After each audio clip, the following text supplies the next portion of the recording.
Shri Ram Jai Ram Jai Jai Ram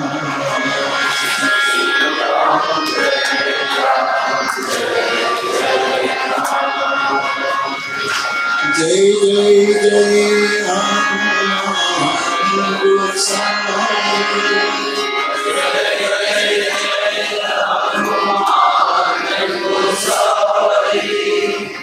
कृपा करो गुरुदेव की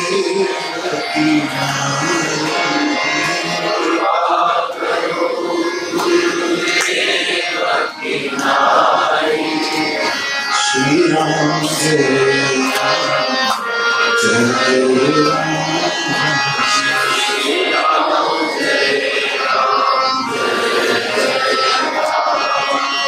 श्री राम जय राम जय जय राम श्री राम जय राम जय राम श्री राम जय राम जय जय राम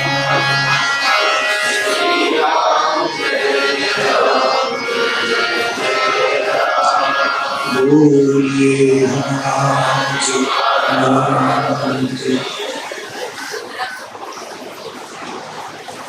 સૌપ્રથમ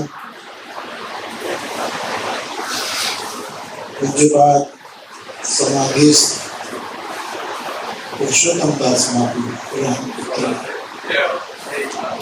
એ સમાધિને પ્રણામ કરું. ત્યાર પછી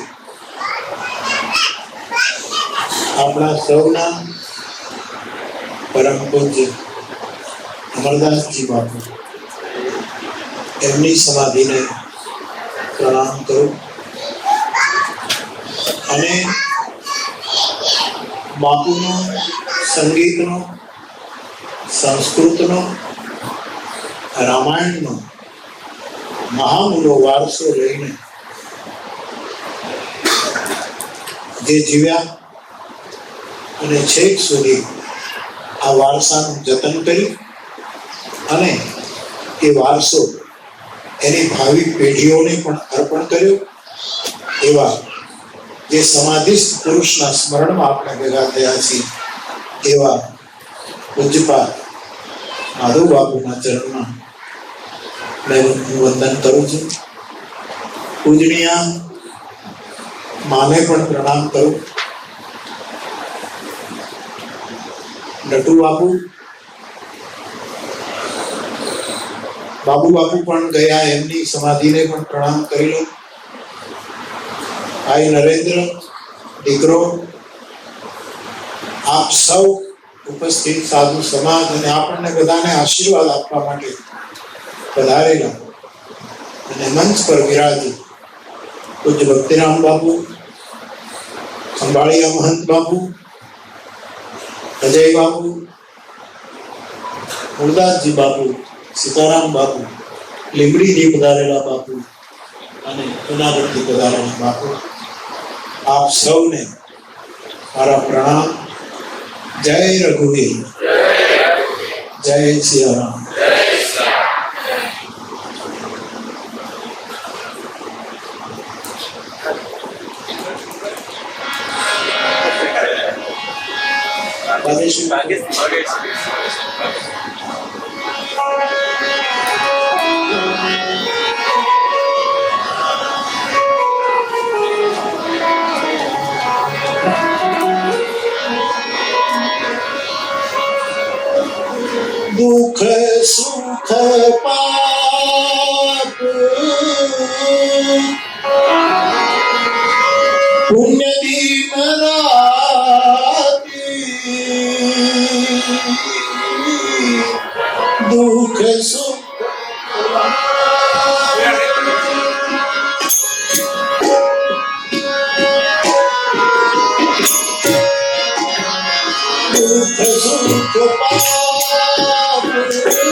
સુખ સુખ પાપ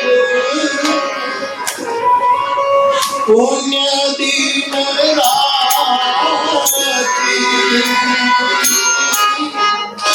સાધુ અસાધુ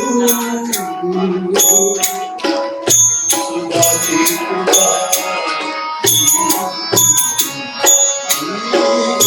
સાધુ અસાધુ સુદાથી સુદાથી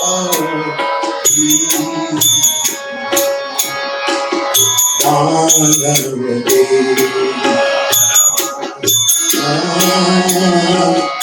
ઉદયરુની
દાનવતી અમરદાસ બાપુના સુરો છે.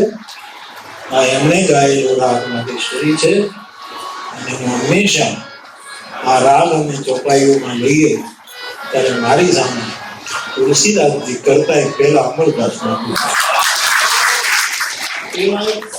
રામાયણ એનું આ ખોરડું અને એમાં જન્મેલા માધુ બાપુ એમણા જ કહ્યું તેમ કે ત્રણેય ધારાઓને એમણે બાપુ પાસેથી હસ્તગત. રામાયણની તો મૂળ ધારા અને અમરદાસ બાપુ કહેતા કે તમે આખા દેશમાં ફરો છો. માધુ બાપુ પીએચડી કરે છે. સાઉથની રામાયણ લાવી આપો, અહીંની રામાયણ, કેટલી રામાયણ અમરદાસ બાપુ પાસે તો ઓલરેડી હતી. અને એ વારસો માધુ બાપુ ઉજાડે. એમનું સંગીત બાપુનું એ એમણે બરાબર ઉતાર્યું અને એમનું સંસ્કૃત. તો એવા માધુ બાપુની સમાધિને પ્રણામ કરીને બાપુનું ખૂબ જ સ્મરણ કરીને હમણાં સત્યરામ બાપુએ કીધું કે અમરદાસ બાપુએ દીપાવલીમાં કથા કરતા કરતા એમ કીધું કે આપણે બધા પૂજારી થઈશું ભગવાન રામને. પણ ભગવાનજી બાપાએ પણ આવું કહ્યું. અમારે રાજા પાસે ગામ ત્યાં કથા હું સાંભળવા ગયો. ભગવાનજી બાપાની કથા મણિરામ બાપુ હાર્મોનિયમ વગાડે, તબલા વગાડે, બાપુ પોતે અમરદાસજી બાપુ પણ અને જગુ બાપુ આ બધા આખો પરિવાર સાંભળવા ગયો. કેવટ પ્રસંગ ચાલે આમે ઘણી બધી કહ્યું છે. અને એમાં ભગવાનના ચરણ ધોવા માટે કેવટ. હવે બધું માણસ, નાવિક માણસ, એના હાથ એકદમ બરછટ, અને ભગવાન રામના વલકલને ગોઠણ સુધી ઊંચું થયું, અને કેવટ બે હાથે ભગવાનના પગ એવા ઘસે છે, અને હાથ રફ હતા. ભગવાનને ગોઠણથી તે પાન સુધી લોહી લોયાણ થતું. આવું એણે બાપાએ નિવેદન. એટલે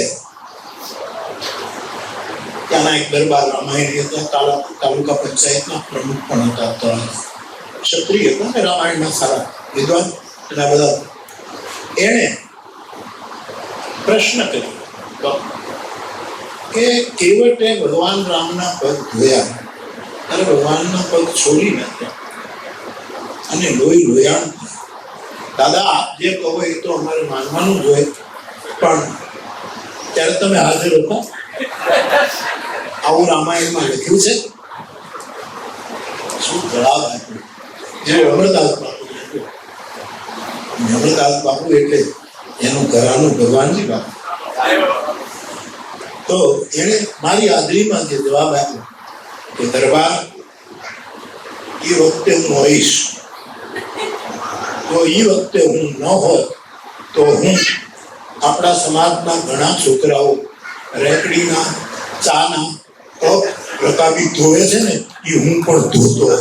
પણ વ્યાસપીઠ ઉપર અને તમે બધા સાંભળો છો, એનો પુરાવો એ છે કે હું ત્યારે હતો. આવું સાધુ બ્રાહ્મણને કહેવાનો અધિકાર. પંડિતો શાસ્ત્રોનું સંશોધન કરશે, સ્વીકાર્ય છે, પણ એના કરતા જેમ અનુબાપુએ કહ્યું, કઈ માર્ગે ચાલશે? અક્ષ પ્રશ્નના ઉત્તરમાં અને બહુ જ મોટો જવાબ કે મહાજનો એ તથા સપંથા, એ પંથ છે. એ હવે એ વખતે શું છે બાપુ, એક જ પંથ હતો એટલે પંથ શબ્દ. અત્યારે હોત તો ત્યાં વધારો છે, કારણ કે અત્યારે અનેક પંથ. મારા તુલસીજી લખે છે, દમ ભીન નીચ મતી કલ્પી કરી પ્રગટ કિએ બહુ પંથ. આ મારા શબ્દ દંભીઓએ પોતપોતાની મતીની કપોલ કલ્પિત વિચારો રજૂ કરી અનેક પંથોનું સર્જન કર્યું, અને આપણે વિચાર કરતા થયા કે આપણે કઈ પંથ. ત્યારે બાપુ એક જ પંથ, અને એ એક જ પંથ મહાજનો એ મતલબ. અને મહાજન એટલે મારી દ્રષ્ટિએ આપ સ્વીકારો કે ન સ્વીકારો, મહાજન એટલે સાધુજન, મહાપુરુષ એટલે સાધુ પુરુષ. પછી સમાજનો કોઈ પણ માણસ હોય સાધુ ચરિત્ર હોવો જોઈએ, સાધુ સ્વભાવનો હોવો જોઈએ. અને મને ઘણા એમ કહે છે કે તમે, હું તો જાહેરમાં કહું છું, તમે બાબા છે, બાબા થઈ જુઓ, ઓકે બાબા છે. અને આ બ છે ને, એ બાવાનો જ બ છે, બગલાનો છે જ નહીં. એ તો હંસ અને પરમહંસનો બ. આ બગલાનો બ તો ક્યાંથી આવી ગયો મને ખબર, પણ ભવિષ્યમાં બગલાઓ આવશે.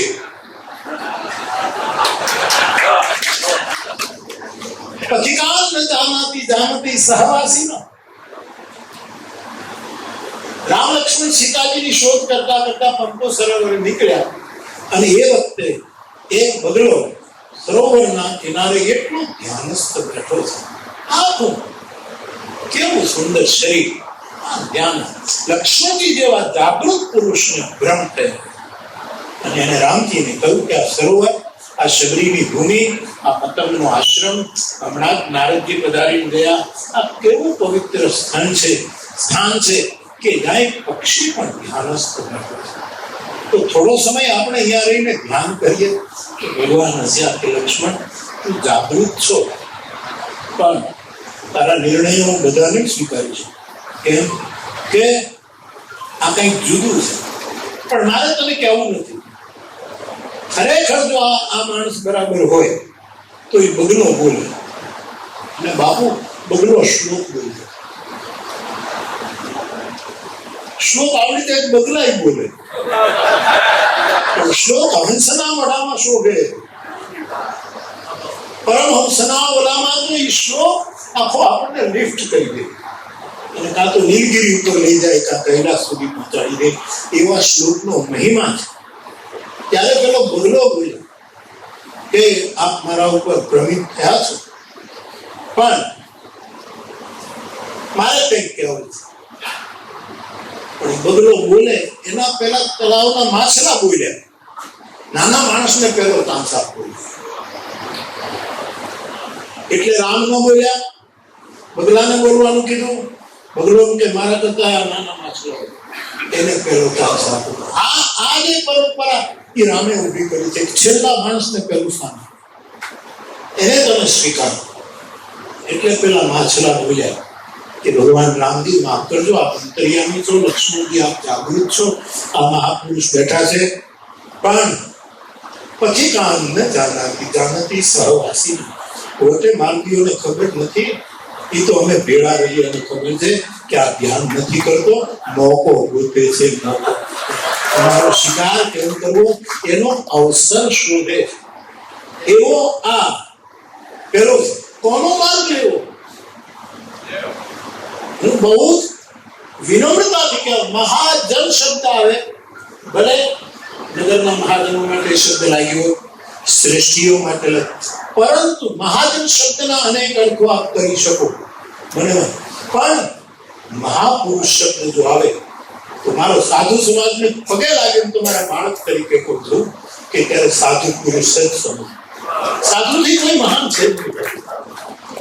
શંકર સાધુ, મારો ભરત સાધુ, બ્રહ્મને જન્મ આપનારી માં કૌશલ્યા સાધુ, અને વેદના ત્રણેય કાંડો જેનામાં ચરિતાર્થ થયા એવા દશરથજી પણ સાધુ. આ બધા સાધુ પદે અને એના માર્ગે જે ચાલે એ મોટો માર્ગ છે. આપણે માર્ગે કેવડાવીએ છીએ એનો આપણને ગૌરવ છે. હું બાબા શબ્દ ખૂબ વાપરું, બધા રાજી કરવાનું. એ લોકો કે એના કરતા આપણે તો કહી દઈએ કે અમે બાવા છીએ, અમે માર્ગી છીએ, પણ બાવાના બ વગર એ બગલાનો બ નથી. એટલું યાદ રાખ. એ આપણી ભણેલી ને ભણાવેલી બારાખડીમાં એ વર્ણમાલામાં એ બગલા બ તમારે ગમે ત્યાં લગાડવો જ પડશે. બાવા વગર કોઈ વસ્તુ હરકી થવાની નથી. ભૂતકાળમાં થઈ નથી, અત્યારે થઈ રહી નહીં, ભવિષ્યમાં થશે. કારણ ખાધું ખાધું એટલું એમાં બાધું જ તમને. પાણી પી લો તો બા હોય એ બાવાનો બા છે. સુઈ ગયા તમે પૂઈ ગયા હતા. ફરી શું ગામડે ગયા હતા. દરેકમાં બ શબ્દનો વપરાશ. એ સાહિત્યકારોને ખબર નથી કે આ બ શું કામ બધી જગ્યાએ. એનું કારણ છે કે બાવાનો બ છે. શૂન્ય મરે અદપા મરે અનહદ ઉમર જાય પણ રામ સનેહી ના મરે કહ કબીર. તો બ બધી જ માળા ફેરવો છે. અમને કે કથા કરો છો. કથા તો બરાબર બથાશું, પણ બ આવે. કારણ એ બગલાનો બહુ એટલે મેં ચોપાઈ જાય.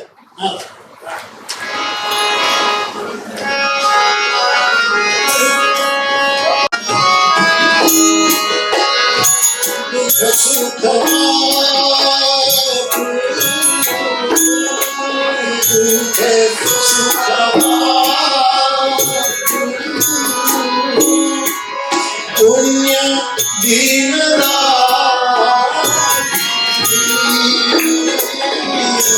દુઃખ સુખ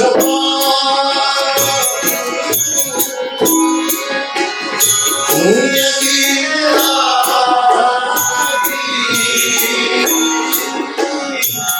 સાધુ અસાધુ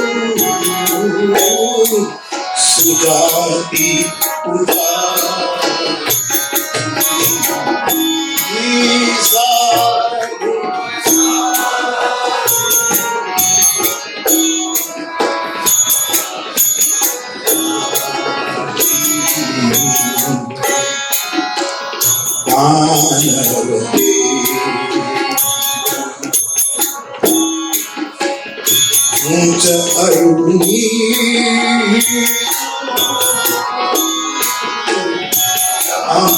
સતી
સાધુ કોણ અને સાધુ, આ દ્વંદ્વમાં આખું જગત પ્રસાય.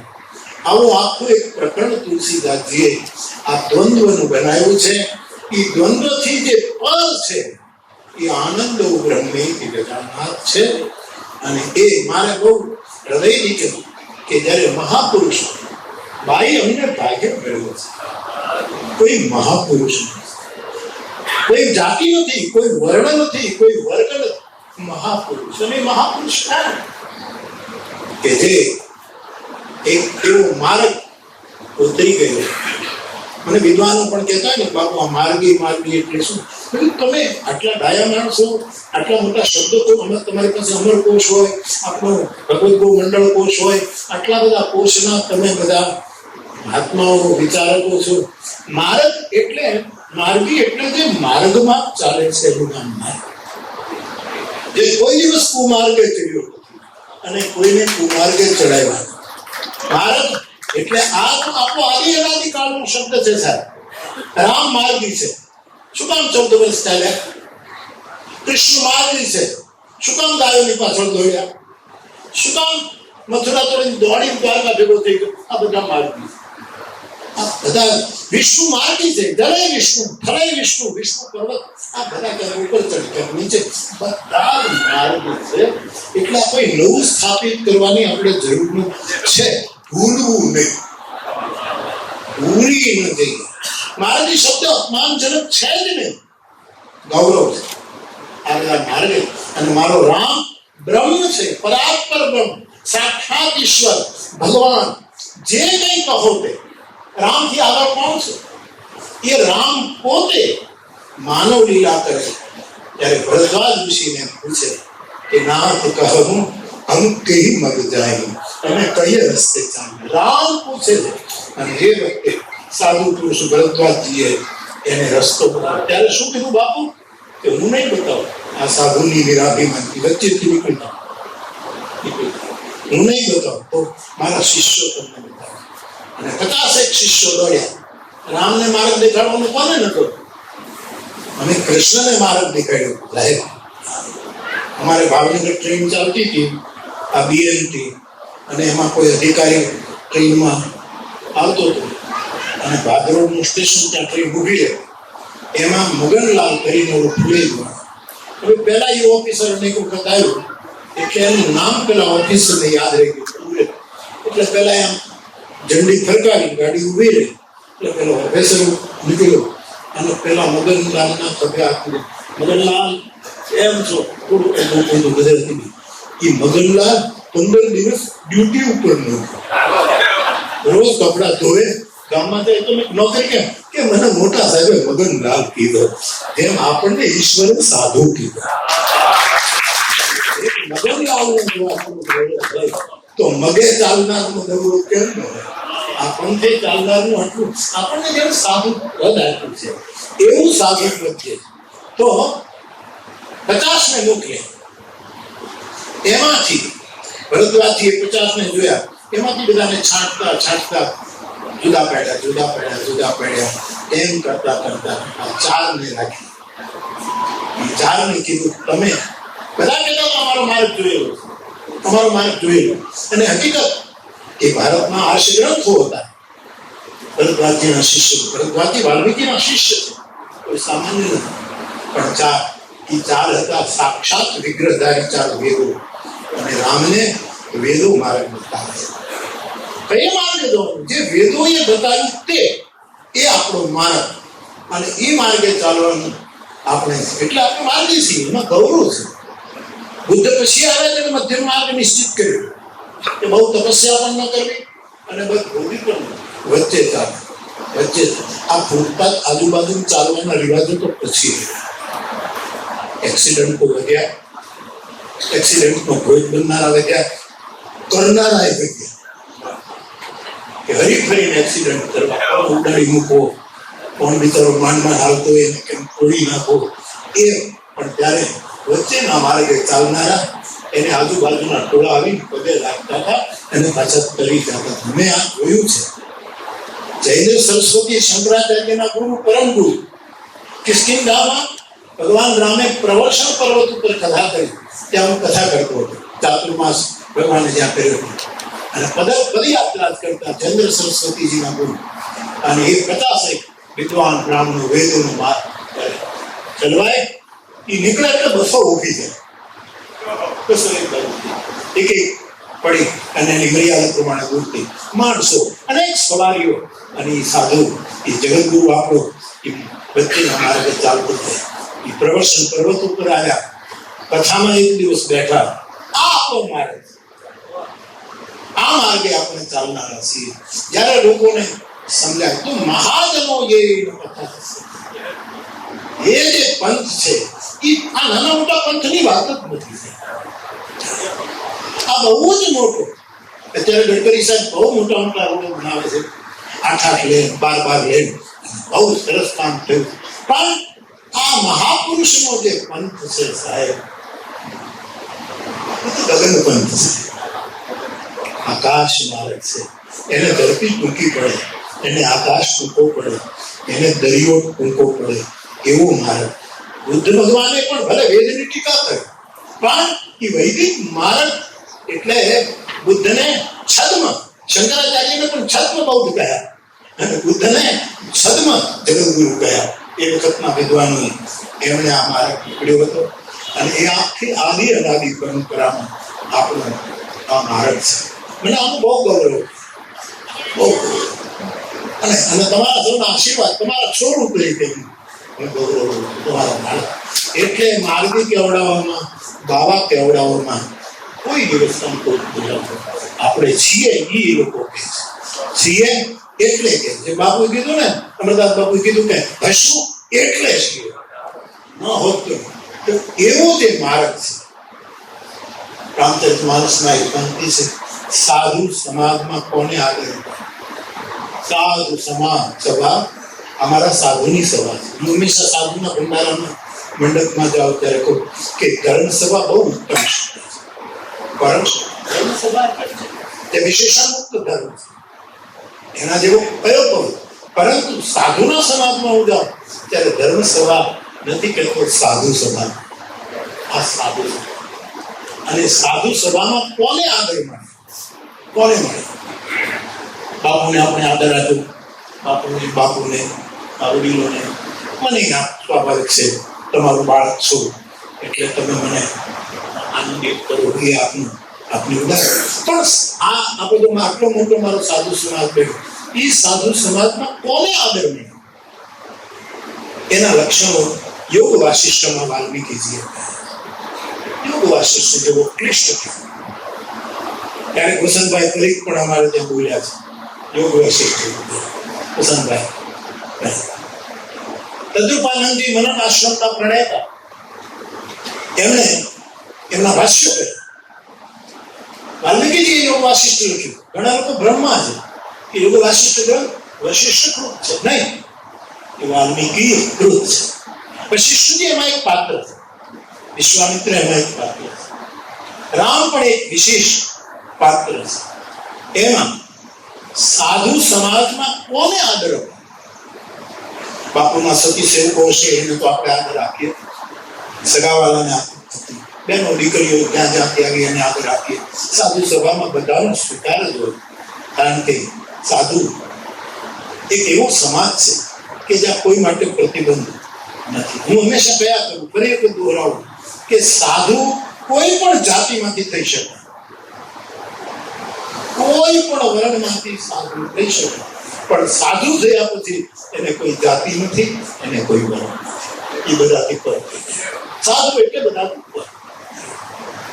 ઘણા લોકો એવો દાવો કરે કે સાધુ એટલે અમે પેલા બ્રાહ્મણ હતા, પણ આવું કાંઈ કહેવાની જરૂર નથી. અમે પેલા વૈશ્ય આવું તું સાધુ છો એ પર્યાપ્ત છે. ઈશ્વર તારી આજુબાજુના લટકણિયા જોવા માંગતો નથી. સાધુ છો? હા, તો મારો પૂજારી થઈ ગયો, વાટું આરતી ઉતારી તો પર્યાપ્ત છે સાધુ શબ્દ. હા, સાધુ છીએ એટલે આપણને કળિયુગનો પ્રભાવ ઉડી ગયો છે. બાપુએ પણ જરા તકો કરી એ બધું કાઢ તો સાધુ નહીં ભાઈ, કાંઈ અસાધુને જ ભાઈ એવું તો કાઢ ન હોય બાપુ. પણ સાધુ છે ને એને કાઢ ઓછી વાત, કારણ કે કાન ઢાંકી દે.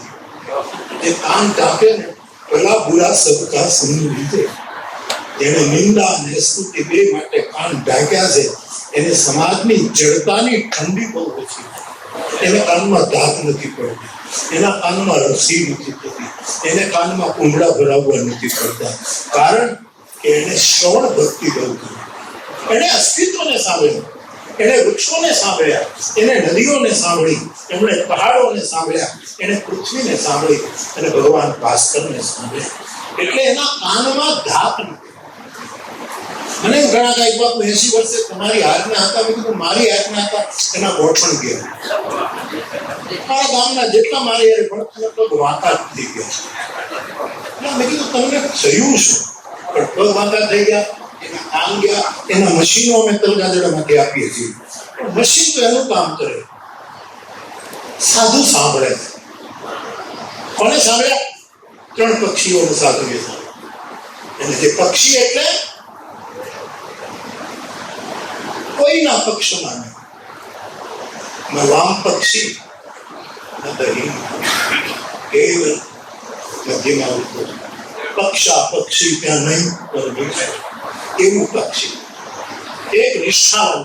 એવા 3 પક્ષીઓનો વારસો આપણી પાસે છે, સાધુ બ્રાહ્મણ પાસે, વિદ્વાનની પાસે. એમાંનું એક પક્ષી છે વંદે વાલ્મીકી કુંકીનો, કોયલ છે વાલ્મીકી.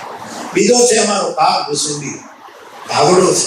અને ત્રીજો શ્રીમદ ભાગવતનું ઉત્તમ શ્લોકનું ગાયન કરનારું શું એ પક્ષી. પક્ષીની ભાષાઓ આપણે, અને સાહેબ મેં એવું સાંભળ્યું છે કે પક્ષી ખોટું નથી બોલતું. એને તમે અત્યારે મશીન નીકળ્યા છે ને કે ખોટું બોલે, કોર્ટમાં ખોટું બોલે, ખાતું એ પકડાય. પક્ષીમાં તો ખોટું બોલતા જ નથી, સૂર બદલતા નથી, સ્વર બદલતા નથી, અને કોને માર્ગે ઊંધું એ કોઈ એ નીકળે એટલે એક જ આમ રાઉન્ડ લેતા હોય, આમ રાઉન્ડ લેતા હોય. એ રીતે આખો એને સૌ બાપો બદન ગઢમાં અનુમાન, કારણ કે અવિનાશી બદલે નિવાસી. એ આપણો નિવાસ છે, એ આપણો નિવાસ પદ છે. એટલે સાધુએ કોઈનું બહુ સાંભળવું છે, હરિકથા સાંભળવી.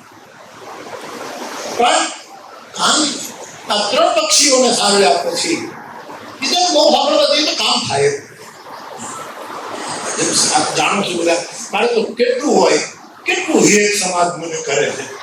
ઓહો, મારી કામળી મહામત નથી હેત, એટલું બધું વાલ મારા વડીલો, મારા ભાઈઓ, બહેનો, ભણેલા ગણેલા અને માર્ગે ન હોય એવા બધા એટલું બધું આવે. હું અશોકની એક વાત બનેલી કયા કરું. અશોક એને કોઈ પત્રકારે પૂછ્યું કે તમારી આજુબાજુ બધા આવા લોકો રહે છે, કોઈક શરાબ પીવે છે, કોઈ તમે બોલો ત્યારે નાચે છે, કોઈકને ભેટે છે, કાંઈક કરે છે, કોઈ ગાંજો પીવે છે, કોઈ કાંઈક કરે છે. તમારી આજુબાજુ બધા આવા જ માણસો છે. તો અશોકે કીધું એમાં મારે શું? હું મારું કામ કરું,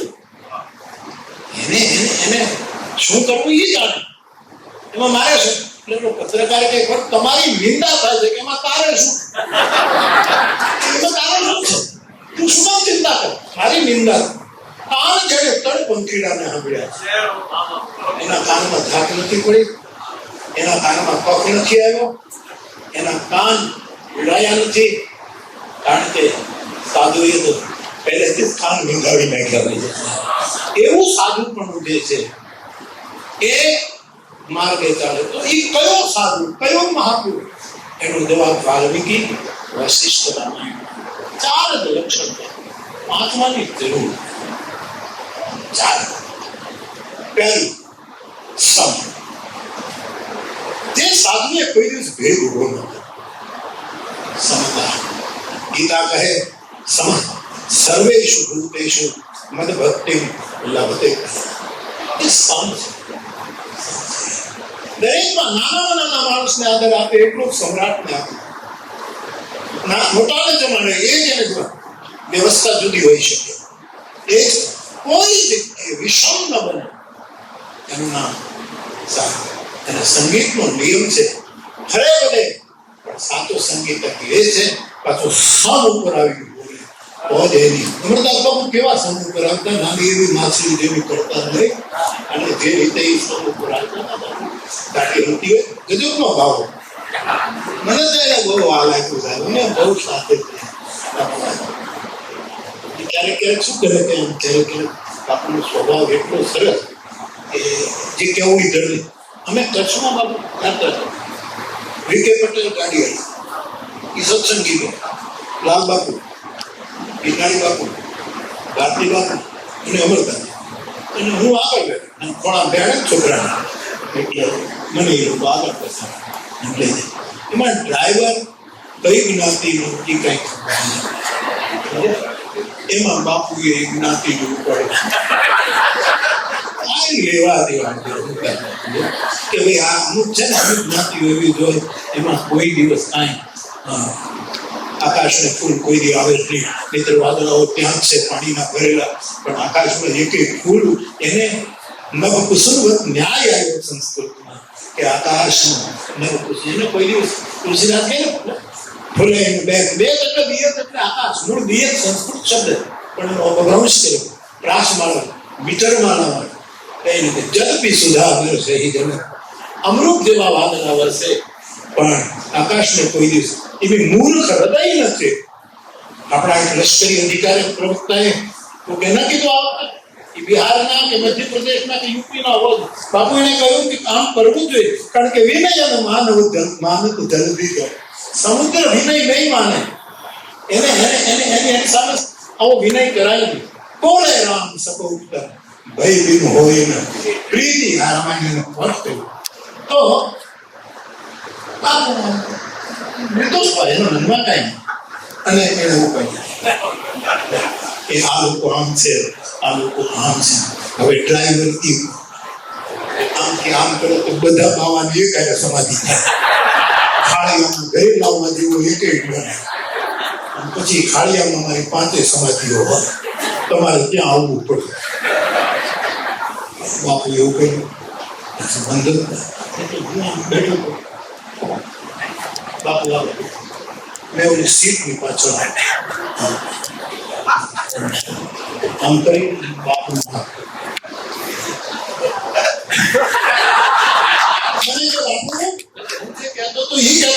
બધા એવા ન હોય,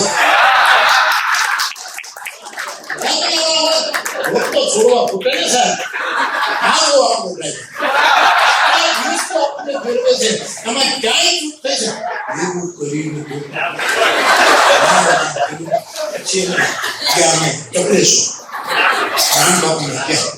પણ એને પૂછવામાં આવે નદીને કિનારે વડદાની ઉતરે, એટલે કીધું બાપુ આ બાપુ ગોટો થઈ ગયો. ટૂંકમાં એની જે આરપારતા એનો કોઈ ભેદ નહોતો, પણ એના મનમાં જે પેલું હતું એ પછી તો બધું સરખું થઈ ગયું. પછી તો 2-5 રૂપિયા લઈને બાપુ નાખ્યા અને કિસાન નાખી દીધું. તનમન ધનથી એને વાપર આ બધા તો ગયા જીત્યું.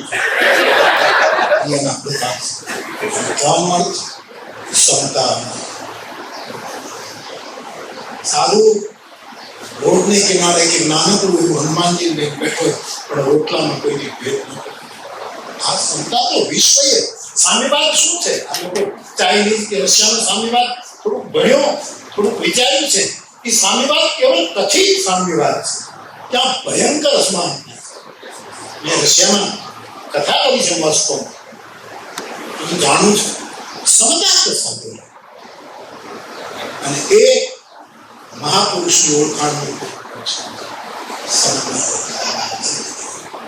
સુખ દુઃખમાં સમતા સાગર ખોફ નહીં જાગીરી નહીં તો આનંદ સંત ફકીર કરે આનંદ નહીં અમીરી સમતા.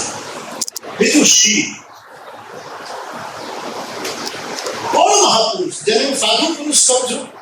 કોઈને વાંધો ન હોવો જોઈએ.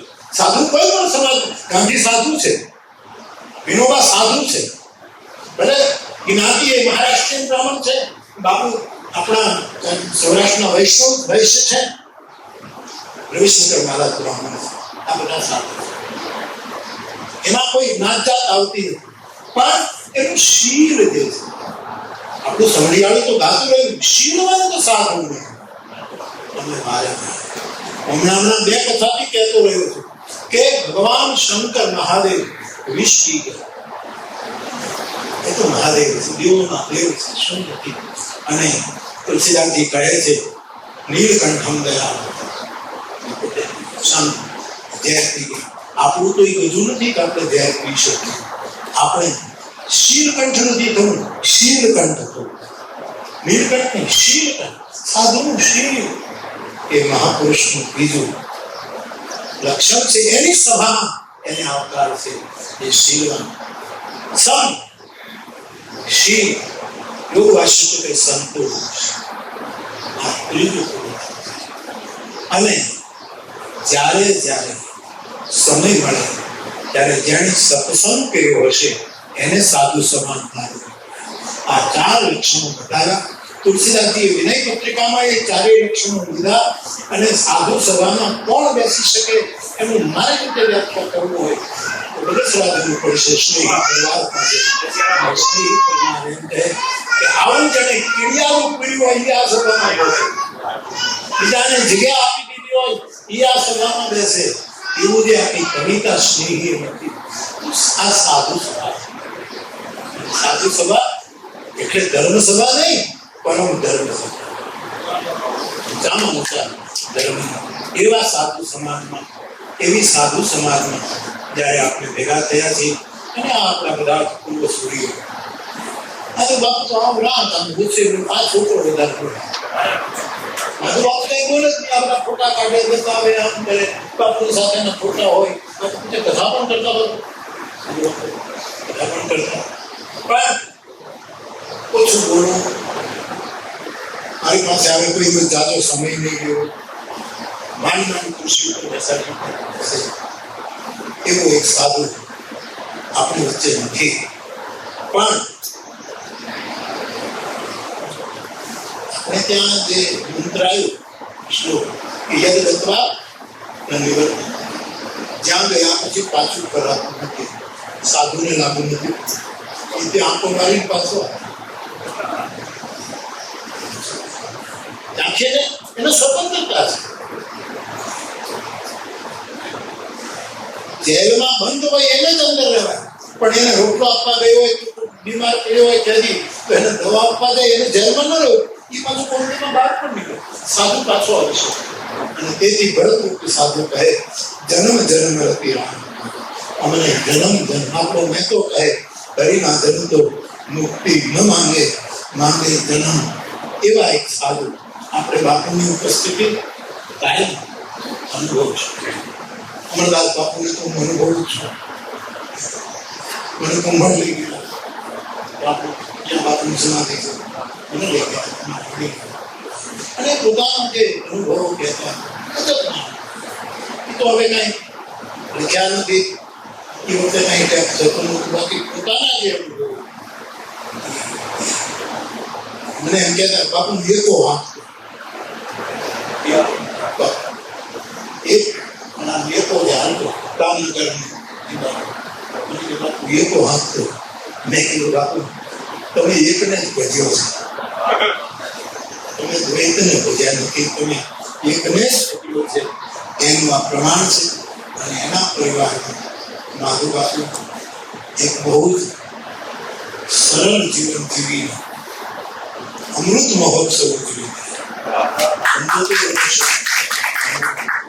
રામાયણમાં મહારાજ દશરથજીના નિર્વાણ પછી શોકાતુર ભરત અયોધ્યા આવ્યા. વશિષ્ઠજી શોક નિવારણ કરે છે અને ત્યારે વશિષ્ઠજી એક દોહો બોલે છે કે સુનહુ ભરત ભાવિ પ્રવૃત્તિ, હે ભરત ભાવિ પ્રવૃત્તિ. અને સાધુ ચાહે તો શું ન કરે પણ નિયતિમાં હસ્તક્ષેપ નથી કરતો. નિયતિનો નિયમ એ તોડતો.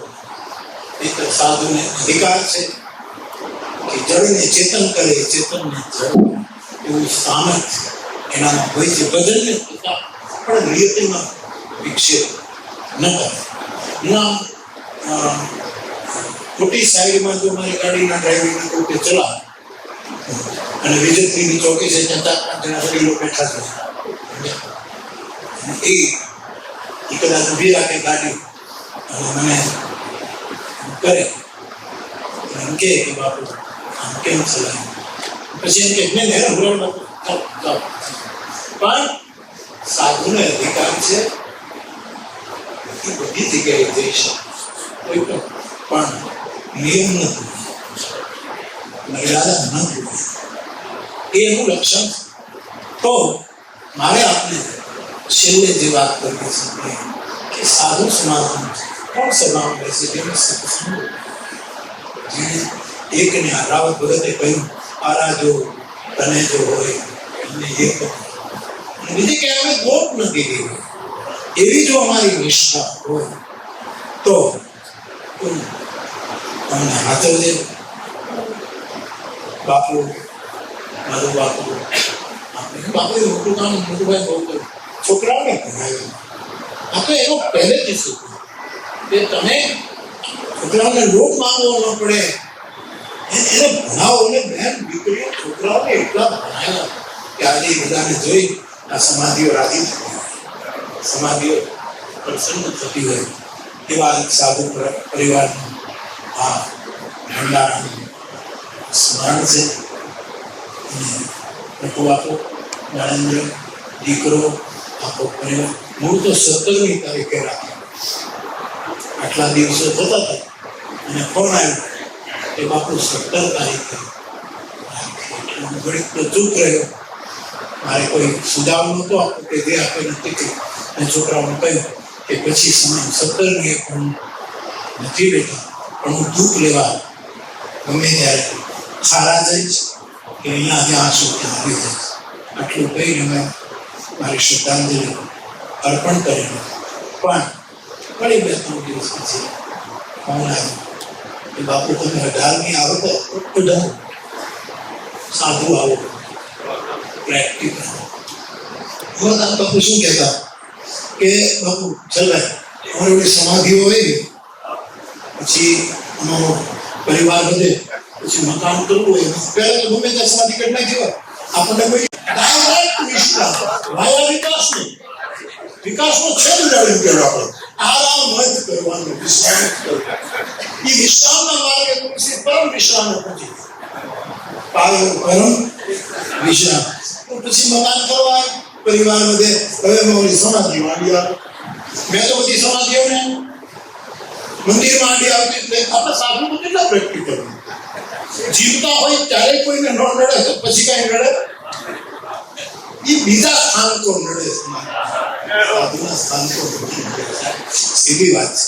તો બાપુ કે અમારે એવું કરવાનું હતું. જગુ બાપુ મેં કીધું કે જગુ બાપુ બાપુ છે, જગુ બાપુ કેમ કરી બાપુ પણ કેમ સમાધિ કેમ ફેરવા પછી દાખલો મોરાર બાપુ એ બધું આમ કરી નાખ્યું. બાપુ ફેરવી નાખે. છોકરાઓનું સારું થતું હોય તો આપણા વડીલો આડા ન આવે, છતાંય તમને શંકા પડતી હોય તો આપણે દાણા નાખ્યું. ગમે તેમ કરીને નિર્ણય કરવાનો, આમ નહીં તો આમ, જે તાપે ચડે. આના બને ગઈ ઘટ બાપુ દાણાને કેમ ઊંધા હતા સમાધિ ખેંચો આમ. બાપુ કઈ બીજી વખત ના કરો, બીજી વખત નહીં કર ત્રીજી વખત ના કહે બાપુ કેટલી વખત 30 ચોથી 7 વખત ના શું જવાનું કે આપણે સાધુ સમાધિમાં ભજનમાં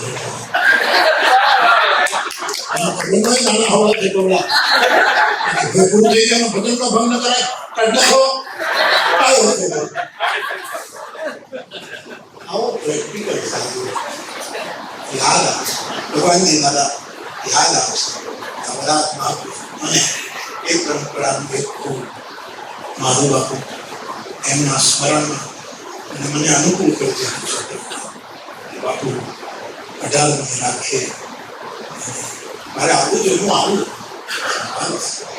એનો હું રાગ ગાઉં છું એ રાગ તો શાસ્ત્રીય રાગ તો સંગીત શાસ્ત્રમાં બહુ પ્રતિષ્ઠિત રાગ છે અને ગાનારા અદ્ભુત રીતે ગાય છે પણ મેં અમરદાસ બાપુ પાસેથી પહેલી વાર સાંભળ્યું એટલે હું જ્યારે રૂપાણું ક્યારેક કદાચ ભૂલ્યો હોય ભૂલું નહીં પણ તો અમરદાસ બાપુની ગઈ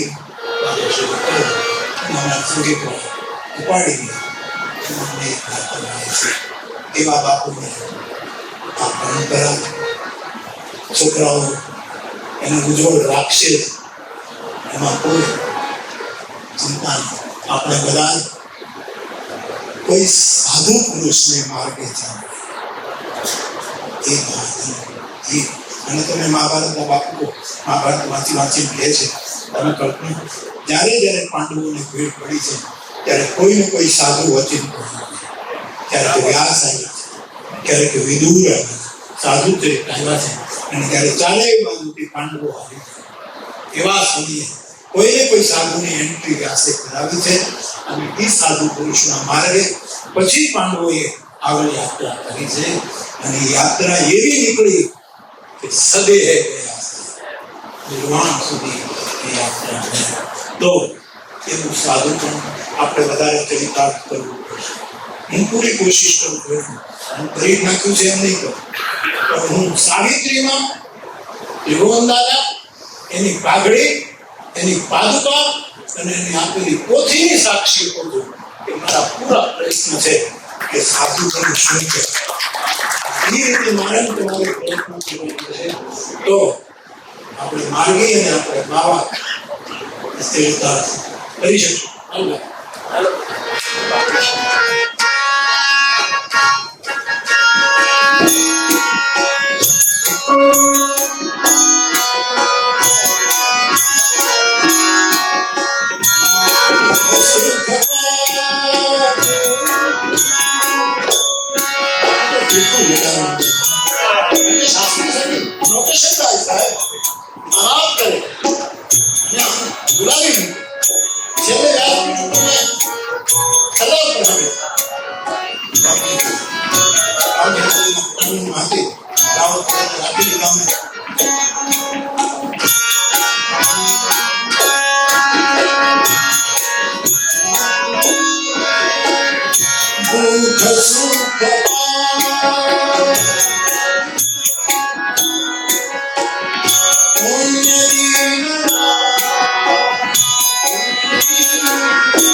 મારા સાધુ સમાજને, મારા સાધુ સભાને, તમામ સમાધિઓને પ્રણામ કરીને માધુ બાપુની સમાધિએ મારી શ્રદ્ધાંજલિ સમર્પણ. આપ સૌને પ્રણામ.